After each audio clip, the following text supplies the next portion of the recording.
আর শহীদ স্মরণ সভার বাজেট নিয়ে কিছু কথা উঠেছে বা সোশ্যাল মিডিয়ায় সমালোচনা হচ্ছে আমরা দেখতে পাচ্ছি, কিন্তু এটা আসলে একটু বিভ্রান্তি হয়েছে। এখানে 5 কোটি টাকা বলা হয়েছে যে এটার জন্য অনুমোদন দেওয়া হয়েছে, নট যে 5 কোটি টাকাই খরচ হবে এই প্রোগ্রামে, 5 কোটি টাকার মধ্যে খরচ করতে বলা হয়েছে। এবং এখানে এই অনুষ্ঠানে খরচটা আরও অনেক কমের মধ্যেই হবে। এবং এখানে সিংহভাগ খরচটা মূলত যে 64 জেলা থেকে পরিবারের সদস্যদের নিয়ে আসা ঢাকায় এবং যারা দূরে তাদেরকে আগের রাতে নিয়ে আসে একটা থাকার ব্যবস্থা, মূলত এই কাজে সিংহভাগ খরচটা কিন্তু এই কাজে যাবে। এখানে কোনো ধরনের সাজসজ্জা বা অতিরিক্ত কোনো খরচের আসলে ব্যবস্থা নেই। আর এটা একটা রাষ্ট্রীয় প্রোগ্রাম, আমরা চেয়েছিলাম যে সকল শহীদ পরিবারদের একত্রিত করা এবং তাদের থেকে আরও ইনফরমেশন আসলে আমাদের নেওয়ার আছে এবং একটা রাষ্ট্রীয় সম্মাননা দেওয়া।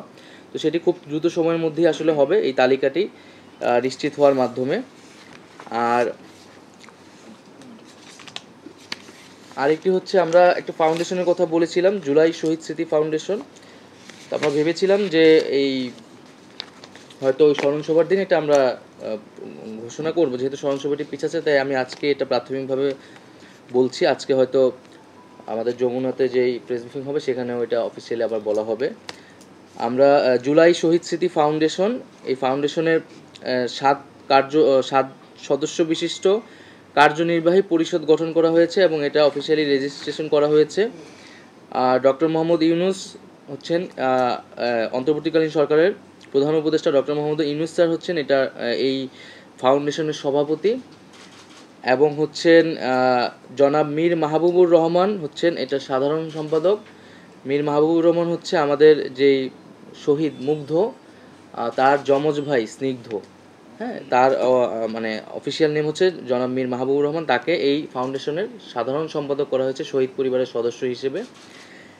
এবং জনাব কাজী ওয়াকার আহমেদ হচ্ছেন কোষাধ্যক্ষ, ওনাকে তার কাজের দক্ষতার জন্য এই কোষাধ্যক্ষ এখানে রাখা হয়েছে। এবং আমাদের উপদেষ্টা মণ্ডলীর পক্ষ থেকে আমি জনাব মোহাম্মদ নাহিদ ইসলাম দপ্তর সম্পাদক হিসেবে, জনাব আসিফ মাহমুদ সজীব ভুইয়া, জনাব নূরজাহান বেগম এবং জনাব শারমিন এস মুর্শিদ 3 জন নির্বাহী সদস্য হিসেবে থাকতেছে। এখানে আরও 14 জন সাধারণ সদস্য যুক্ত হবে, মোট 21 সদস্যের একটি প্যানেল আর কি হবে। এটি হচ্ছে আমাদের জুলাই স্মৃতি ফাউন্ডেশন।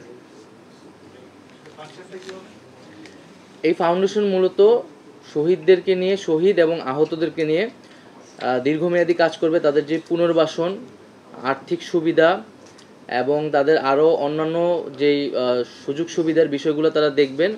এবং আরেকটি বড় কাজ হবে স্মৃতি ধরে রাখা, নানা স্মৃতি স্তম্ভ করা এবং তাদের নিয়ে হচ্ছে প্রতি বছর প্রোগ্রাম করা, স্মৃতি ধরে রাখতে নানা ধরনের অনুষ্ঠান আয়োজন করা। এটি মূলত এই ফাউন্ডেশনের কাজ হবে আর কি। এই ফাউন্ডেশনের অর্থ কোত্থেকে? এটি একটি মানে এটা তো বেসরকারি প্রতিষ্ঠান হবে।